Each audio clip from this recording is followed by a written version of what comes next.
Amém. Deus é bom. É verdade. Mas Deus é bom e a fidelidade dele dura para sempre. Esse é o nosso Deus. Queridos, deixa eu abrir meu cronômetro aqui para me ajudar com o meu horário. Muito bem.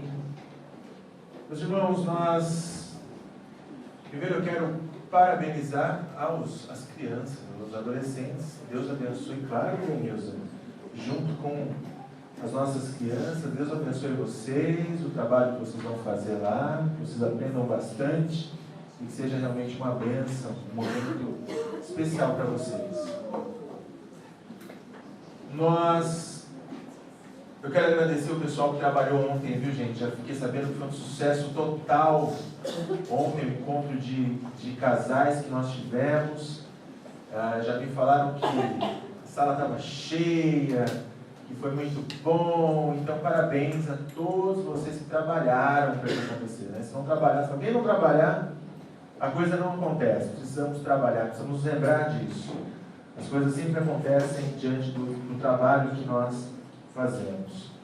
Nós estamos hoje com muita tristeza no coração. Eu venho dizer que nós estamos hoje no penúltimo livro da Bíblia. E está acabando a nossa caminhada. Eu acredito que o pessoal deve ter ficado com medo de Judas hoje, porque o que aconteceu, né? Tantos lugares aí, o povo é a chuva. Eu quase não consegui, gente. O Jefferson, abre essa porta para mim, que a Erika fica lá fora, que o Tomás não para, e ela fica ali no sofá e ela pode acompanhar. Obrigado, viu? Nós viemos e vários carros parados ali no acostamento, com o pisca-alerta ligado, eles não conseguiam dar sequência na viagem. A chuva fez com que muitas pessoas ficassem completamente temerosas da estrada, porque foi uma chuva muito, muito forte que nós pegamos aí na estrada.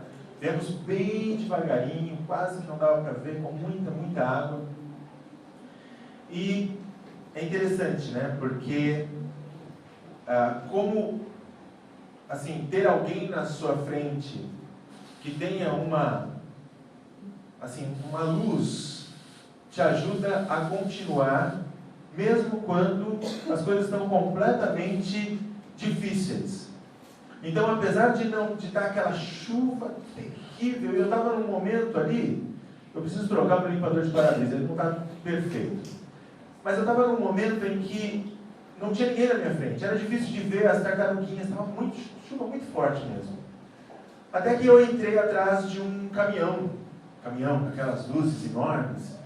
Eu falei, bom, agora tá bom, porque aí eu fui andando atrás da lanterna do caminhão, falei, bom, eu acho que ele segura bem o que está aí na frente, né? Eu acho que eu posso ir andando. E assim também é a palavra de Deus para as nossas vidas, né? Quando a gente pega a tempestade, que a vida nos acomete tantas e tantas vezes em tempestades, nós sempre temos a luz de Cristo, a palavra de Deus que ilumina e nos ajuda a andar, a ver o caminho. Qual é o grande problema disso? É que se o caminhão não fosse a luz certa, e ele virasse em alguma saída que eu não iria virar, onde é que eu estaria agora? Não sei, talvez eu estaria chegando em Caraguá, eu não estava vendo nada, não dava para ver placa, enfim, estava tão forte a chuva. E Judas, ele é escrito justamente porque muitas vezes as pessoas saem seguindo outras luzes, e não a luz da palavra de Deus. Eu tenho pego, é engraçado, porque assim, tem sido quase que um livro sim, um livro não, falar a respeito de falsos mestres. Então, 2 Pedro, 1 Pedro, não pega falsos mestres, 2 Pedro pega, fui eu. 1 João, não pega falsos mestres, mas a 2 João pega, fui eu. 3 João não fala de falsos mestres, falam lá das 3 pessoas que estiveram aqui semana passada, vocês viram? Mas 2 João fui eu, 3 João não fala, Judas fala de falsos mestres, aqui estou eu de novo, falando de falsos mestres para vocês. Eu acho que Deus está querendo aliás, é a palavra dele, né? É aquilo que ele tem para nós. acompanhando cronologicamente. Até a Érica falou assim, mas Denis, não dá para você colocar alguma outra coisa? Eu falei, olha, Érica, eu podia até colocar, obrigado, viu, Jefferson, Deus te abençoe. Eu podia até colocar, mas a verdade é a seguinte, são tão poucos versículos em Judas, são 25 versículos, falando com o tema central a respeito dos falsos mestres. O que eu vou falar? É o tema central do livro. Mas olhando aqui, a gente precisa só pegar, e eu gostaria assim, de fazer uma coletânea, porque semana que vem é Apocalipse, gente. E não sei se só na Bíblia, ou pode ser que Jesus volte, a gente já entra aí, já pensou, somos arrebatados e tudo mais. Que bênção! Eu vou gostar. Maranata, Maranata, hora vem, Senhor Jesus, pode voltar. Esse mundo está difícil demais, está muito complicado, né? Jesus vem e acaba logo com esse momento que nós estamos passando aqui. Mas quando a gente pega Judas, algumas coisas interessantes a gente precisa notar para podermos falar a respeito de Judas. Judas foi escrito provavelmente um pouquinho depois de 2 Pedro. Um pouquinho depois. 2 Pedro, ele vem falar que, cuidado, gente, toma cuidado, porque os falsos mestres estão por aí. Cuidado, os falsos mestres estão por aí. Judas vem cerca de 2, 3 anos depois, antes de 70, porque Judas, meio irmão de Jesus, e poucos discordam a respeito disso, irmão de Tiago, meio irmão de Jesus, que tinha como a sua base Jerusalém. Sabemos que Jerusalém foi destruída em 70 depois de Cristo. Então, como ele não cita nada a respeito dessa destruição de Jerusalém, então a gente tem a informação provável que esse livro foi escrito antes, então, de 70 depois de Cristo, provavelmente 69, 68 depois de Cristo.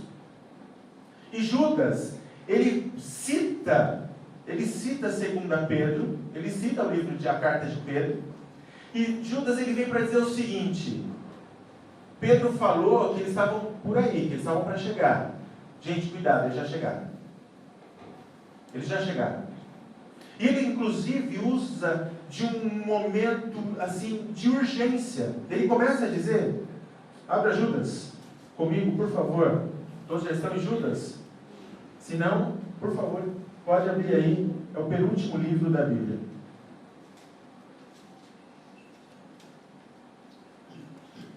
Ele vem com uma urgência muito grande. Ele começa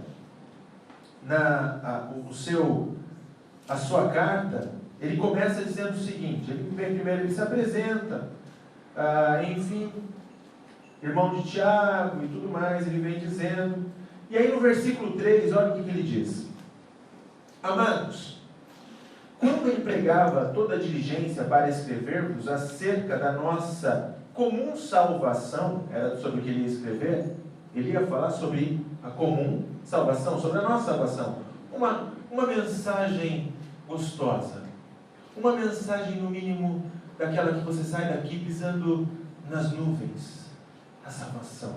Não existe nada mais gostoso do que falar sobre a salvação. Foi que me senti obrigado a corresponder-me convosco, exortando-vos a batalhardes diligentemente pela fé que uma vez por todas foi entregue aos santos.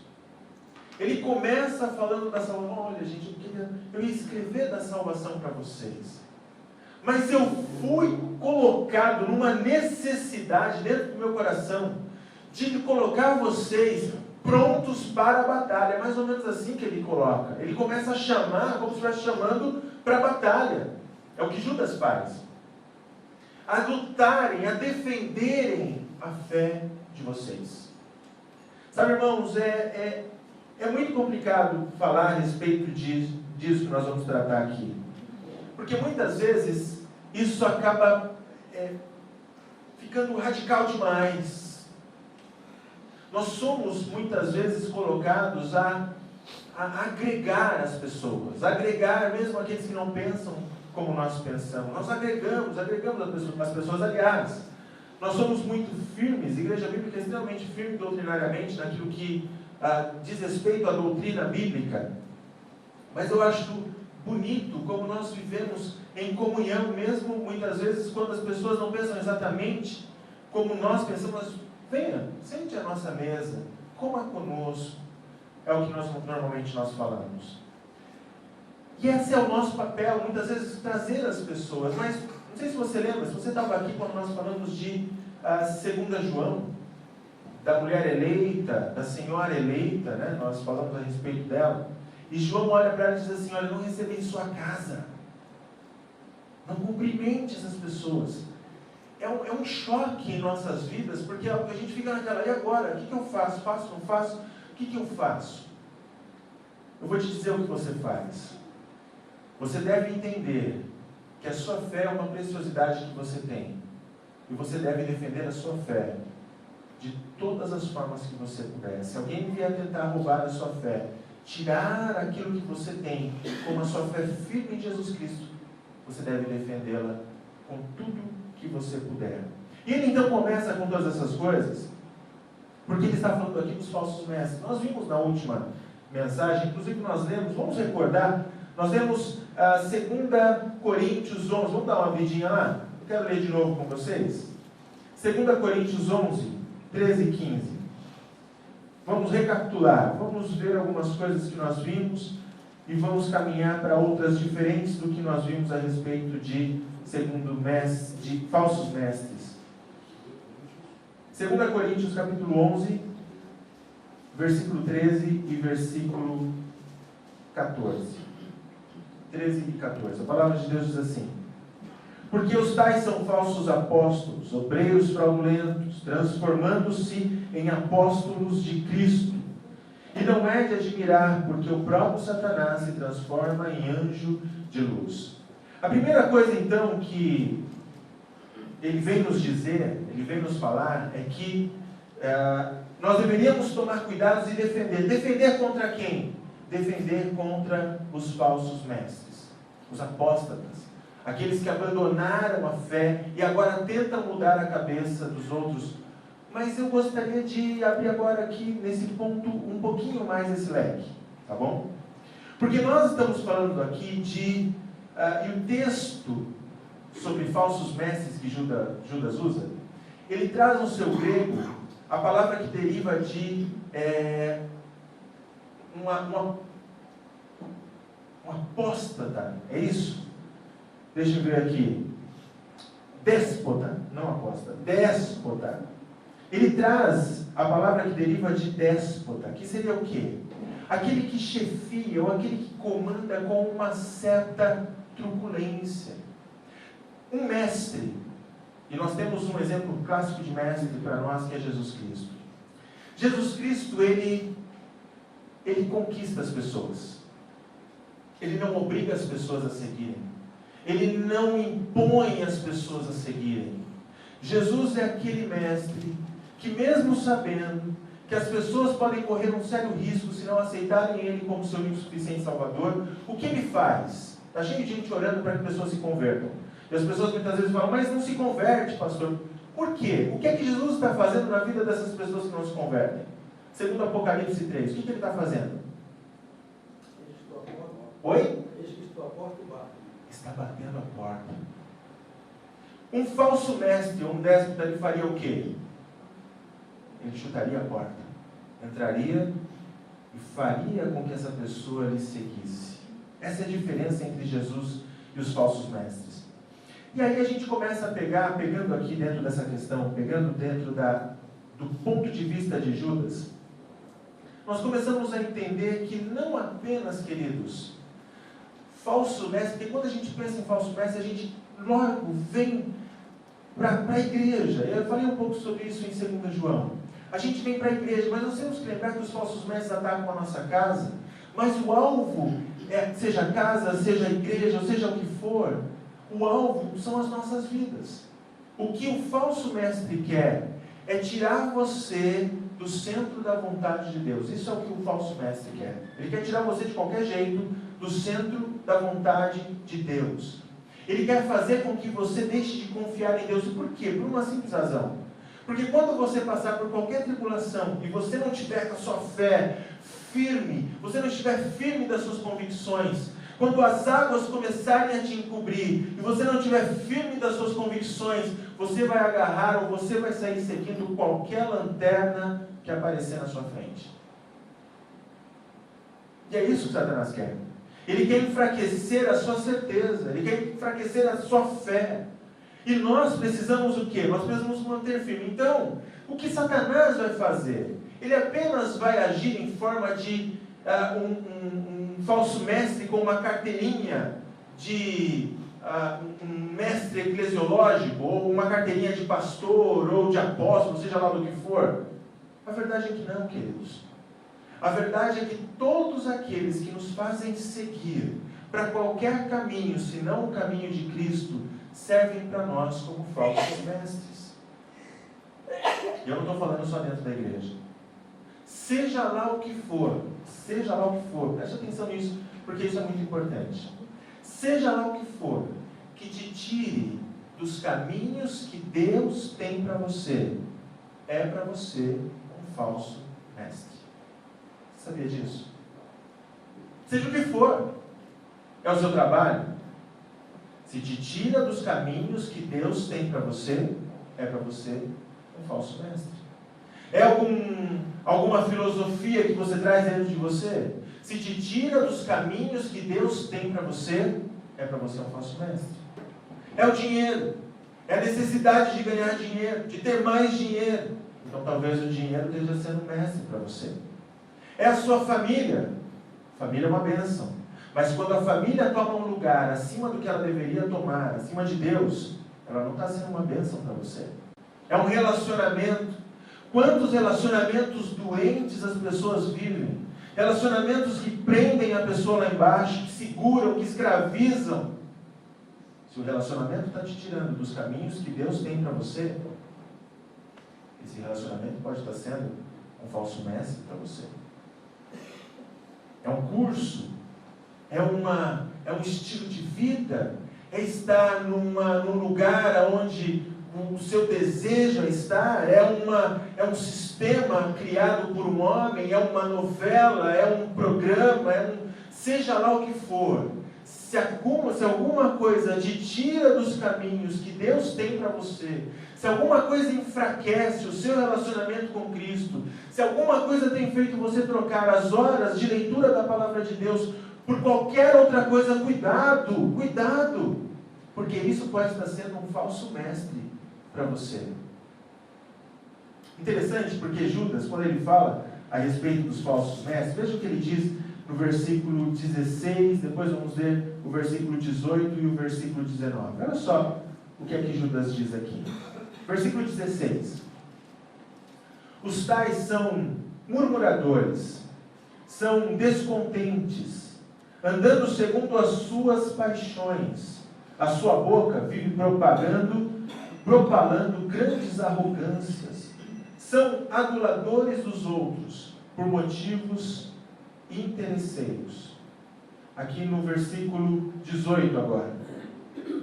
Os quais vos diziam, nos últimos tempos haverá escarnecedores, andando segundo as suas ímpias paixões. São estes os que promovem divisões, sensuais, não são divisões sensuais, divisões sensuais, que não têm o Espírito. Interessante que quando nós olhamos esse texto, que dá que dá um raio-x dos falsos mestres que Judas está colocando, aqui não tem, por exemplo, e eles estão pregando que, qualquer coisa a respeito da Bíblia, no sentido doutrinário, contrário ao que nós estamos pregando aqui.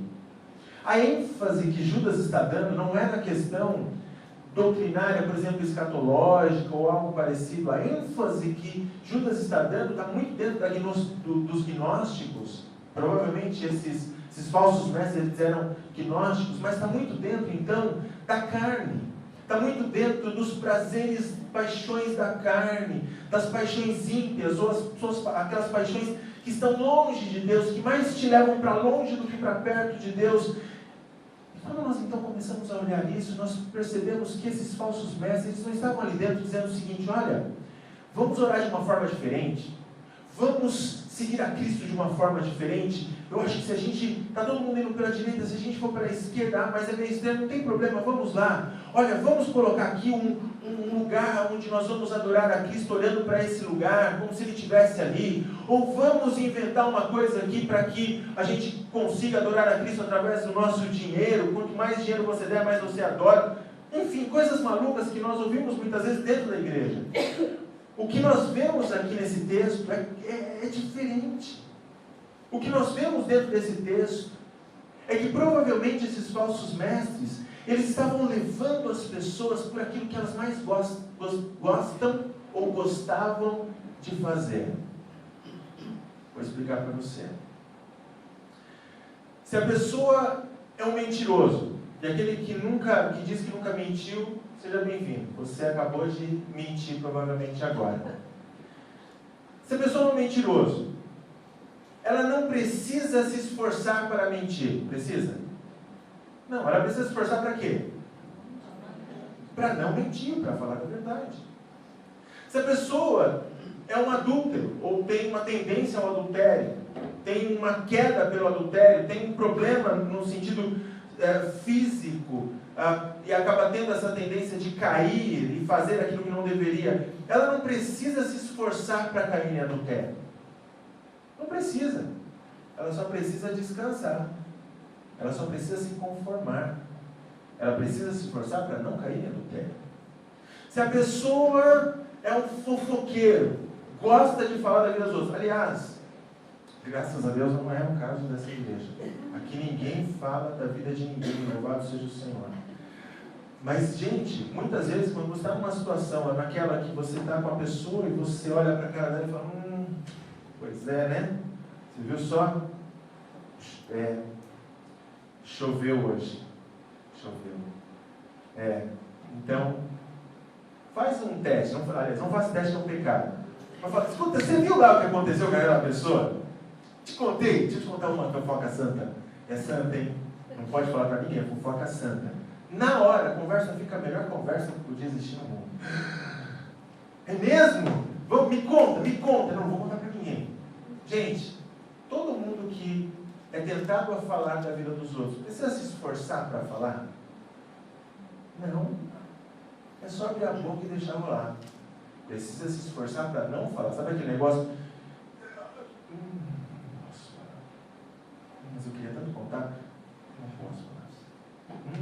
Está coçando, hein? Olha, tem uma coisa, não vou contar. Está coçando, hein? Não é assim? Por quê? Porque a palavra de Deus diz que se conformar com o pecado é muito fácil. Todos nós temos uma natureza caída. Todos nós temos uma natureza caída. Então, qualquer pessoa, coisa, sistema, porque tudo foi criado, concorda? Tudo foi criado. Então, se existe um sistema, se existe uma balada, se existe uma moda, se existe uma questão social, tudo foi criado. Alguém sempre tem um criador por trás. Um estilo, tudo foi criado. E tudo, então, existe alguém por trás, ou um mestre por trás daquilo. Se aquilo te leva para as suas paixões ímpias, que ainda estão dentro de nós, porque Paulo diz que existe sim uma guerra dentro de nós, entre o certo e o errado, aquilo que te faz simplesmente se conformar, e aí você simplesmente sai caminhando atrás dessa pessoa. Por quê? Porque é muito mais fácil se conformar do que se transformar. Se conformar com o mundo é simples, irmãos. Se transformar, pela transformação, pela renovação da sua mente com a palavra de Deus é que é difícil. Você precisa se esforçar para a transformação, mas para se conformar com o mundo é só relaxar. O mundo se encarrega. Quando você menos percebe, lá está você, parece aquela poltrona gostosa, aquele sofá gostoso, macio, que você senta e aí você afunda no sofá, você tem até prazer de estar ali. Que gostoso, dá vontade de ficar aqui sentado. Pois é, o mundo e o pecado é assim. Você não precisa se esforçar em nada. Basta descansar. E aí olha o que é que Judas vai dizer, o que acontece. Olha só. Versículo 12. Porque se esses falsos mestres, em forma do que eles tiverem, em forma do que eles forem, seja lá o que for, seja lá o que estiver tirando aquilo que Deus quer para você, seja lá aquilo que estiver tirando você da vontade de Deus.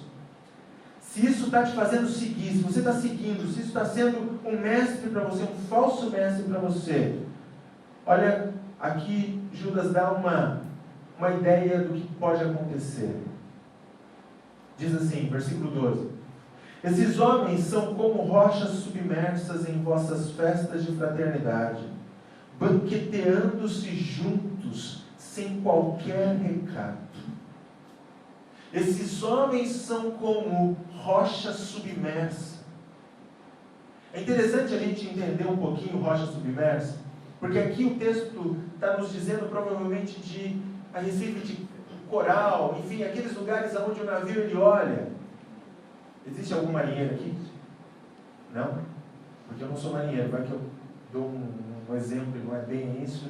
Então, somos todos nós estaríamos náufragos se estivéssemos andando num lugar onde tivesse rocha submersa. Então, vamos lá, estamos juntos.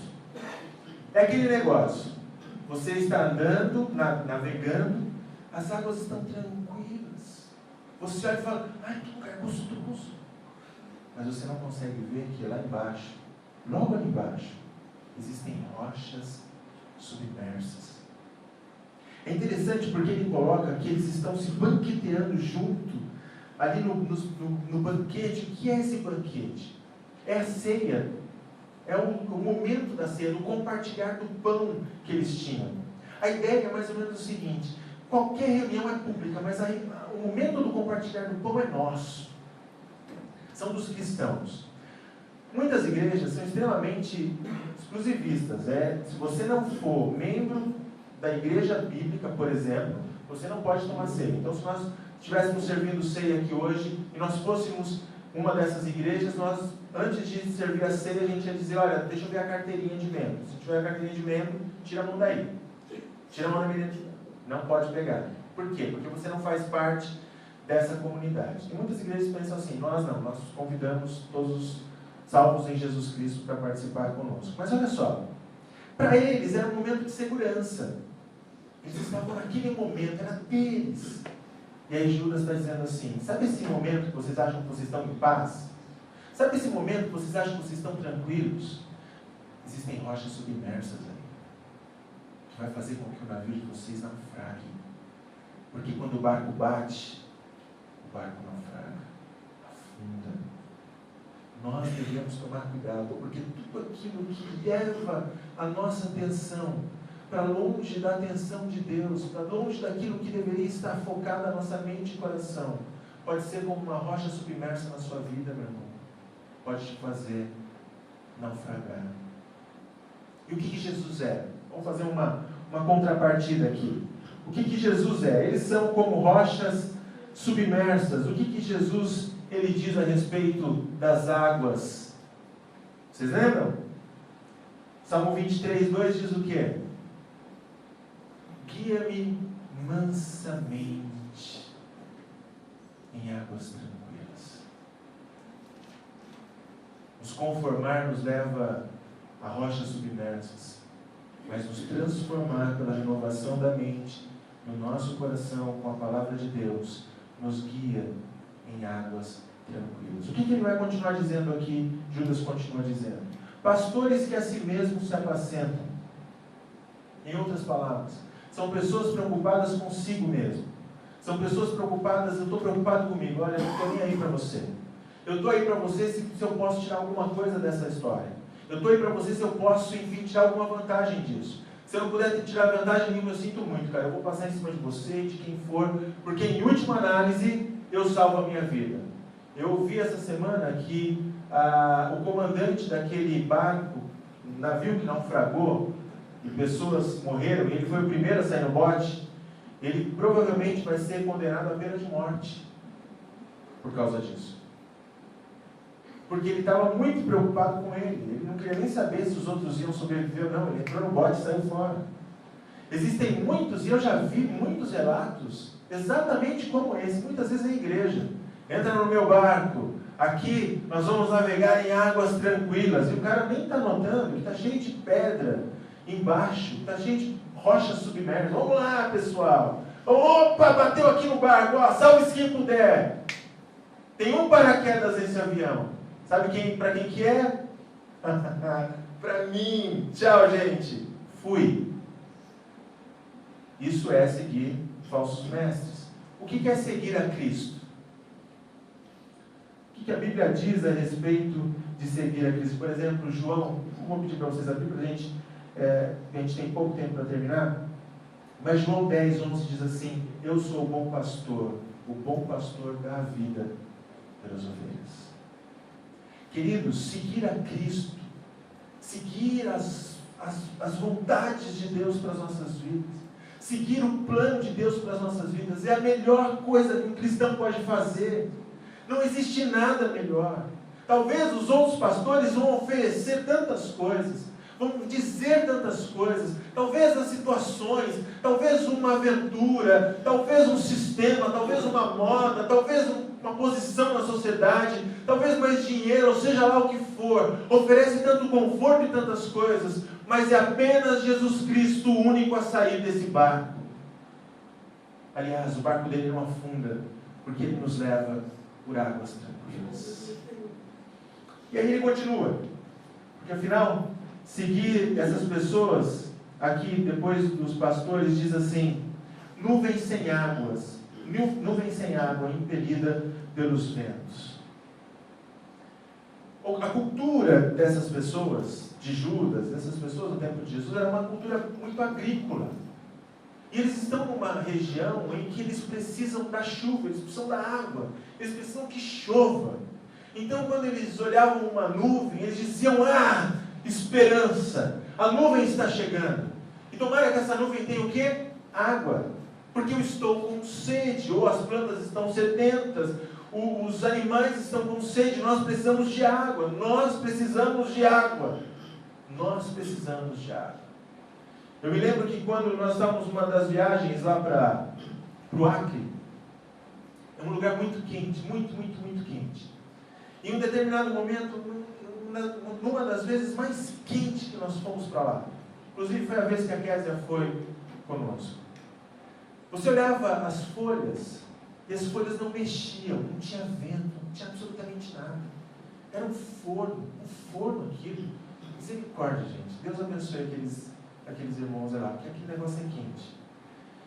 E aí, um belo dia, começou a aparecer uma nuvem forte, uma nuvem escura. Que esperança. O pessoal falava: tomara que não chova, né? Porque senão atrapalha, o pessoal não vai vir para a igreja, e se chover o pessoal não sai de casa. Eu estava falando: Deus, derrama essa chuva, derrama essa água, porque essa água vai ser assim, revigorante. E foi. Caiu aquela chuva gostosa. E assim, em 5 minutos depois que a chuva tinha parado, já estava tudo seco de novo, a gente já estava no maior calor de novo, mas a água já tinha revigorado. Sabe o que Judas está colocando aqui é o seguinte: que muitas vezes as pessoas estão olhando para algo que dá esperança para elas, seja isso o que for, mas qualquer coisa que você siga sem ser Jesus, sem ser o que Deus tem para você, é como uma nuvem sem água. Você vai viver com um copinho embaixo dela dizendo: tomara que chova, um pouquinho de água, minha boca está seca, eu preciso um pouquinho de água. E não vai cair uma gota. Já quando nós olhamos a palavra de Deus, por exemplo, Apocalipse, que vocês vão ver a semana que vem, 22, 1 diz assim: e mostrou-me o rio puro de água da vida, claro como cristal, que procedia do trono de Deus e do Cordeiro. Versículo 17 diz: e o Espírito e a esposa dizem: vem. E quem ouve, diga: vem. E quem tem sede, venha. E quem quiser, tome de graça da água da vida. Esse é o nosso Cristo, é Ele que nós seguimos. João 4,14 diz assim: mas aquele que beber da água que eu lhe der, nunca terá sede, porque a água que eu lhe der fará nele uma fonte de água que salte para a vida eterna.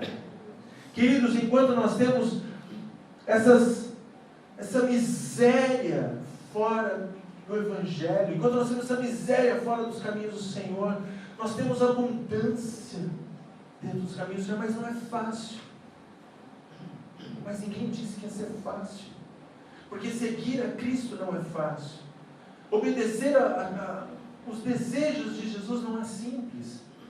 Nós precisamos continuar seguindo, ainda que não seja algo simples ou fácil.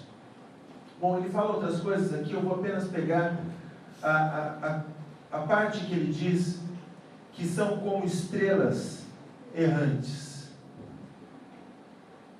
O que nós vemos, irmãos, é que muitas vezes os falsos mestres, ou aquilo que chama a nossa atenção, mais do que deveria, porque a nossa atenção deveria estar em Cristo, são como estrelas errantes. Risca o céu. Até parece ser alguma coisa, mas não é uma estrela a ser seguida. Não é uma estrela a te servir como guia. Naquele tempo eles usavam as estrelas como guia. Essa estrela não pode ser um guia. Já o nosso sol da justiça, ele serve muito bem para nós. Não apenas para nos guiar, mas para nos aquecer, para nos mostrar o caminho. O que fazer então, nesse mundo tão complicado? Judas ele vai nos dar essa informação. E olha só o que ele diz lá no versículo 1, e depois a gente vai voltar para o finalzinho dele. Ele diz assim, versículo 1 de Judas. Judas, servo de Jesus Cristo, irmão de Tiago, aos chamados amados em Deus Pai e guardados em Jesus Cristo. Olha lá agora, versículo 21. Guardai-vos no amor de Deus, esperando a misericórdia do nosso Senhor Jesus Cristo para a vida eterna. Queridos, a resposta para a minha vida, a resposta para a sua vida, é nos guardarmos em Cristo Jesus. Sabe, é entrar embaixo das asas do Salvador, entrar embaixo das asas do Mestre, é nos guardarmos embaixo, dentro, protegidos de Jesus. Já devo ter contado essa história aqui, mas se não contei, vou contá-la de novo. Se eu contei, você finge que você nunca ouviu, tá? Quando eu estava na segunda série, eu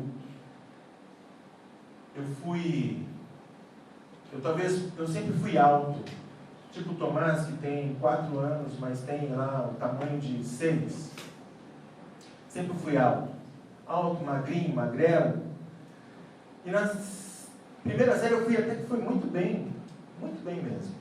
Mas na segunda série, talvez pela altura, mas eu destacava dos outros pequenininhos, né? Todos pequenininhos. Quando eu vou buscar o Tomás na escola, ele sai com a classe dos pequenininhos, tadinho. Outro dia ele tirou uma foto na escola e ele estava com a mão, com o braço assim, na cabeça do mineiro. Pra você ter uma ideia.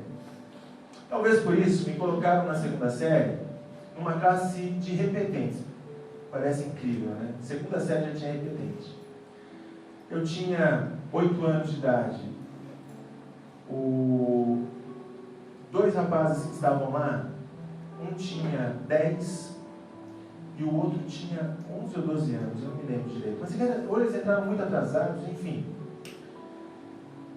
E um belo dia, eu sempre conversava com bastante gente, enfim, aquela alegria toda. Sempre sentava perto das meninas, conversava bastante com as meninas. E eu acho que aqueles rapazes ficaram talvez com ciúmes, eu não sei o quê.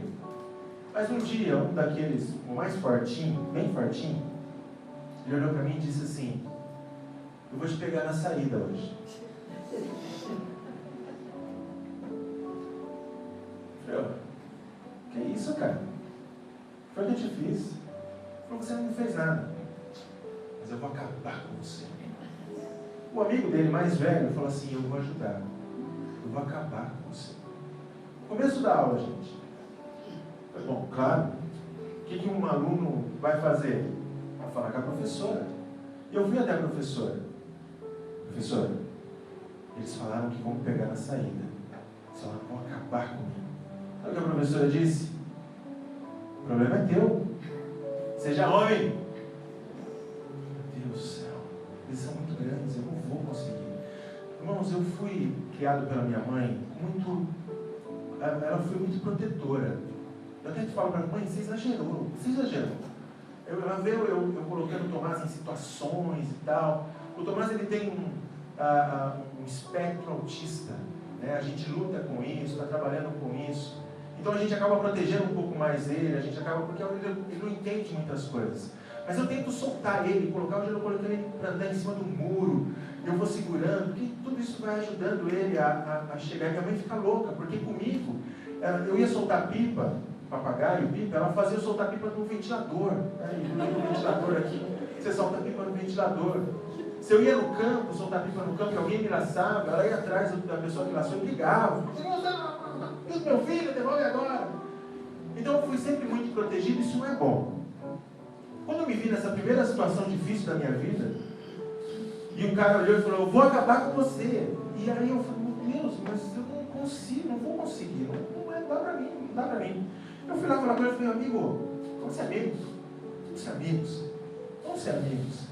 Eu era meio político, né? Ele falou, eu vou matar você.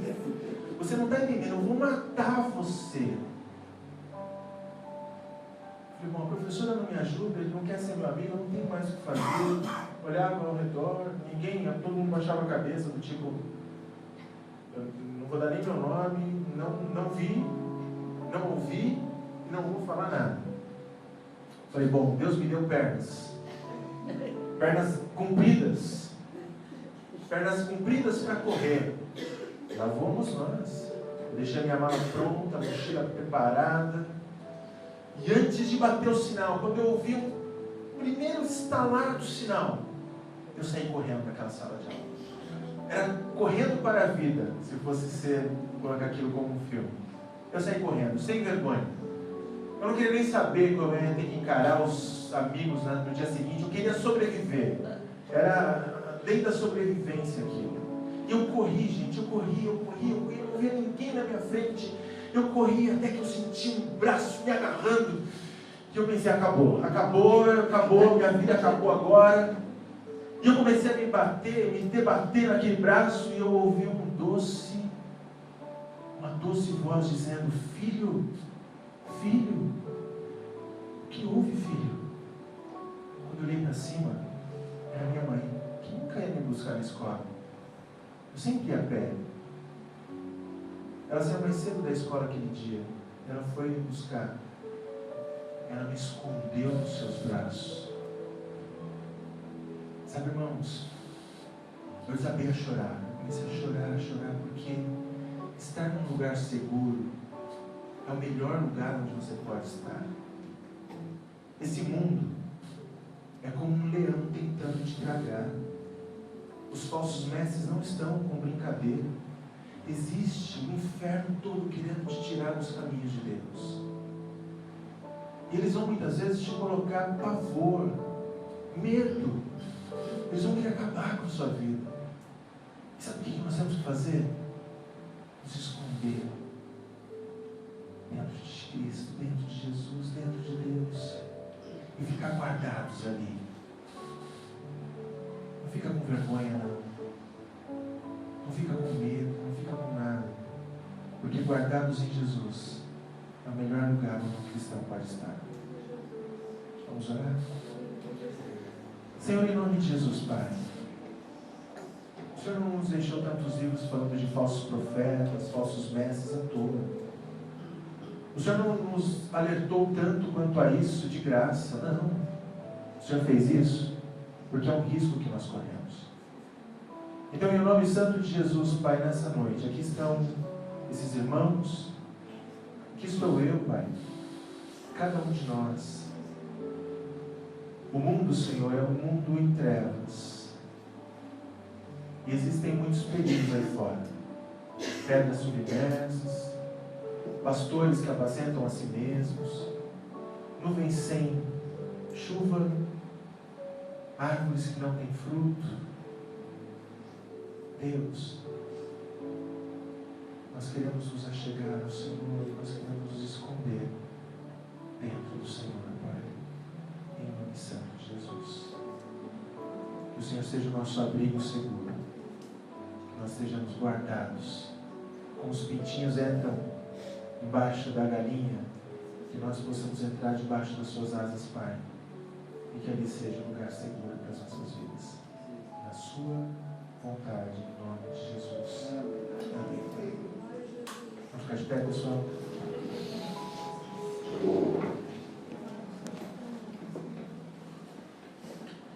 Queridos, que o amor de Deus Pai, a graça do nosso Senhor Jesus Cristo, as doces consolações e o encorajamento do Espírito Santo de Deus, seja sobre cada um de vocês, escondidos, guardados, protegidos nos braços de Deus, não apenas hoje, mas para todos sempre. Deus abençoe vocês. Deus abençoe.